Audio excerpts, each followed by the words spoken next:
Priyama, can you make egg fried rice, please? Okay, you want normal egg fried rice or Haryali egg fried rice? Really egg fried rice? What is that? ಬನ್ನಿ friends, ನಾವಿವತ್ತು ಮಾಡೋಣ tasty ಮತ್ತೆ healthy hariyali egg fried rice. Hariyali egg fried rice video ನೋಡೋಕ್ಕಿಂತ ಮುಂಚೆ subscribe ಮಾಡೋದು ಮರಿಬೇಡಿ. ಇವಾಗ hariyali green paste ಮಾಡ್ಕೋಬೇಕು. ಗ್ರೈಂಡರ್ಗೆ ಕೊತ್ತಂಬರಿ ಸೊಪ್ಪು, ಪುದೀನ ಸೊಪ್ಪು, ಜಿಂಜರ್, ಗಾರ್ಲಿಕ್ ಮತ್ತು ಗ್ರೀನ್ ಚಿಲ್ಲಿ ಸ್ವಲ್ಪ ವಾಟರ್ ಹಾಕಿ ಸ್ಮೂತ್ ಪೇಸ್ಟ್ ಗ್ರೈಂಡ್ ಮಾಡ್ಕೋಬೇಕು.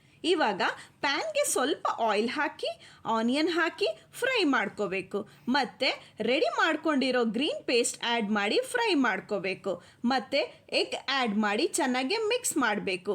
ಇವಾಗ ಕುಕ್ಡ್ ರೈಸ್ ಆ್ಯಡ್ ಮಾಡಿ ಚೆನ್ನಾಗಿ ಮಿಕ್ಸ್ ಮಾಡಬೇಕು. ಅದಕ್ಕೆ ಗರಂ ಮಸಾಲ, ಪೆಪ್ಪರ್ ಪೌಡರ್ ಮತ್ತು ಟೇಸ್ಟ್ಗೆ ಸಾಲ್ಟ್, ಲಾಸ್ಟಲ್ಲಿ ಕೊತ್ತಂಬರಿ ಸೊಪ್ಪು ಮತ್ತು ಆನಿಯನ್ನ ಗಾರ್ನಿಷ್ಗೆ ಹಾಕೊತಾ ಇದ್ದೀನಿ. Hariyali egg fried rice ready. ಇದು ಟೇಸ್ಟ್ ಜೊತೆ ಹೆಲ್ದಿ ಕೂಡ. ಪುದೀನ ಮತ್ತು ಕೊತ್ತಂಬರಿ ಡೈಜೆಷನ್ಗೆ ತುಂಬ ಹೆಲ್ಪ್ ಆಗುತ್ತೆ. ಎಗ್ ಪ್ರೋಟೀನಿಂದ ಫುಲ್ ಎನರ್ಜಿ ಸಿಗುತ್ತೆ. ಇಂಗ್ರೀಡಿಯೆಂಟ್ಸ್ನ ಡೆಸ್ಕ್ರಿಪ್ಷನಲ್ಲಿ ಮೆನ್ಷನ್ ಮಾಡಿರ್ತೀನಿ. ಮತ್ತು ವಿಡಿಯೋನ ಸೇವ್ ಮಾಡಿಕೊಂಡು ಟ್ರೈ ಮಾಡೋದು ಮಾತ್ರ ಮರಿಬೇಡಿ. ಹಾಗೆ ಫ್ರೆಂಡ್ಸ್ಗೆ ಶೇರ್ ಮಾಡಿ. ಹೇಗಿದೆ ಹರಿಯಾಲಿ ಎಗ್ ಫ್ರೈಡ್ ರೈಸ್ ಕಮೆಂಟಲ್ಲಿ ಹೇಳಿ. ನೆಕ್ಸ್ಟ್ ವಿಡಿಯೋದಲ್ಲಿ ಸಿಗೋಣ. ಅಲ್ಲಿವರೆಗೂ ಟಡಾ.